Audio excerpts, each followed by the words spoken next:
शादी आपकी कहाँ होगी और किस जगह होगी और आपका जीवन साथी कैसा होगा। यहाँ आपको जीवन रेखा डीपली से देखना है। मान लीजिए जीवन रेखा आपकी दो भागों में डिवाइड हो रही हो, लास्ट में पहुँचते पहुँचते मणिबंध रेखा पर अगर जीवन रेखा की ब्रांच दूर तक फैली हो तो जैसे कि यह हथेली में दिखाया जा रहा है, तो यह रेखा बनाती है जीवन में अच्छा योग। मतलब कि आपकी शादी दूर होगी, जितना रेखा दूर होगी उतनी दूर आपकी शादी होगी। मतलब यह रेखा बढ़ती जाएगी दूर, मतलब कि काफी डिस्टेंस होगा आपके शादी का। अगर लड़के हैं तो राइट हैंड और लड़की हैं तो लेफ्ट हैंड में जानकारी देखेंगे। और ऐसे पार्टनर भी काफी उनका कल्चर अलग होता है, या हो सकता है वह अदर स्टेट की हों और उनकी बोल भाषा भी अलग हो सकती है, क्योंकि डिस्टेंस लंबा है शादी का। जरूरी नहीं ऐसा हो जहां आप रहते हो दूर दूर तक सेम कल्चर ही फॉलो होता हो।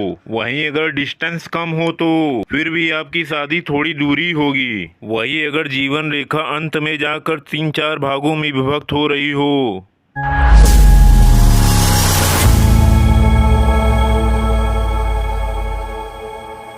अगर दोस्तों आपने हमारे चैनल को सब्सक्राइब नहीं किया है तो प्लीज सब्सक्राइब करें। चलिए दोस्तों स्टार्ट करते हैं। अगर जीवन रेखा कई भागों और ब्रांचों में बट रही हो तो ऐसे व्यक्ति का शादी तुरंत ही हो जाता है, या आप कैरियर बनाने के कारण अपने शादी को टाल रहे हैं बार बार, तो इस वजह से भी यह रेखा कई भागों में डिवाइड हो रही हो। आपका रिश्ता आएगा पर आप उसको टाल देंगे, लेकिन बाद में आपकी शादी का उम्र काफी ज्यादा हो जाएगा और आपकी शादी थोड़ी देर में होगी। तो ऐसे में 25 से 30 वर्ष के बीच में विवाह कर लेना चाहिए। बाकी अगर 30 के बाद करते हैं तो आपका डिस्टेंस थोड़ा दूर और पास भी हो सकता है। बाकी वो आपका भाग्य डिसाइड करेगा, पास और दूर का जैसा संजोग बनेगा। तो आप इस बात का ध्यान रखिएगा अगर इस प्रकार की रेखा बन रही हो तो।